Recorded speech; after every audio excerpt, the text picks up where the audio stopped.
Former President Trump's win came as a surprise to a lot of people in this country, including, it seems, many in the campaign of Vice President Kamala Harris. For more, we're joined by CBS News political contributor and Democratic strategist Joel Payne. Joel, good morning to you this morning. How are you processing the news from last night?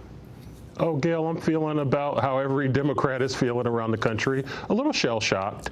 But as we analyze what happened, dig through the data, I think there are some clear trends that come through. It does seem like there is a chasm with how Democrats are communicating to working class Americans across racial lines, across geographic lines, and that's something that has to be remedied. And you do have to give the president, President Trump, and his team credit for understanding how to reach those folks. I think Democrats have a lot of work to do to learn more about how voters are feeling. When I was speaking to you last night, Gayle, I said people keep firing our presidents. They fired the one that we just elected last night. They just fired Joe Biden in absentia. You know, we're in a place now where folks don't seem happy with leadership out of Washington, and they are going to default for change, and that's what we saw last night. Well, all eyes will be on Kamala Harris when she decides to address the nation later today. What do you think is the right tone she needs to set? Because a lot of her supporters are still very shell-shocked. Oh, I'm not concerned about the tone that Kamala Harris is going to set. She's a patriot. She's someone who is going to respect not only the rule of law, but the will of the American people. That's not the scenario we were concerned about. We weren't concerned about Kamala Harris having to accept the results of the election. We were concerned about the shoe being on the other foot.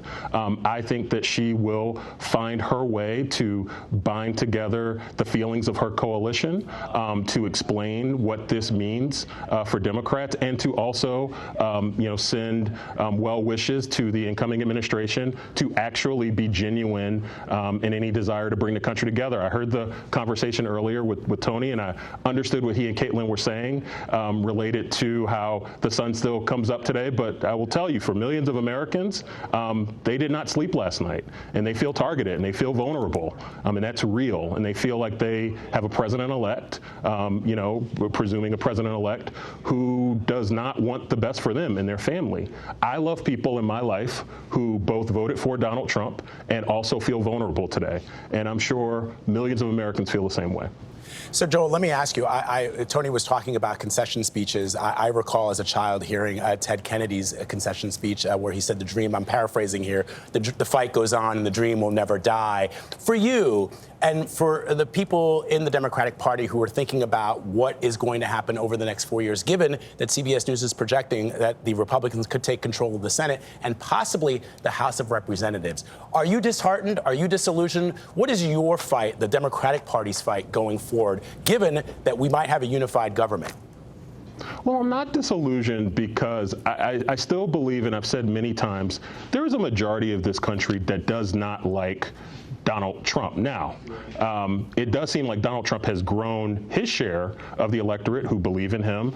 And, Kamala Harris, I think, wanted to make the race, this election, a referendum on Donald Trump. It seems like she did that, and it does seem like the American people made a pretty clear verdict on that. But I think there are still millions of Americans who agree with Joe Biden, Kamala Harris, what Democrats want to do. I think where they're frustrated is with the messaging and the packaging. And I think that that's something that Democrats need to take to heart. And I'm certain that they will. There are talented people in the Democratic Party, young up-and-coming people, Kamala Harris being one of them, Josh Shapiro, Josh Stein, the incoming governor of North Carolina, Gavin Newsom, many, many others who I'm leaving out right now, so I'll stop naming them. But there are Democrats who can galvanize this country. But I think right now there are a lot of folks who are in a healing posture and who are trying to make sense of the results.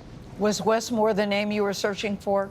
Wes Moore is certainly a good name. I'm going to stop naming my Democratic governors before I get in trouble and forget one. All right, Joel Payne, we appreciate you joining us. Thank you so much.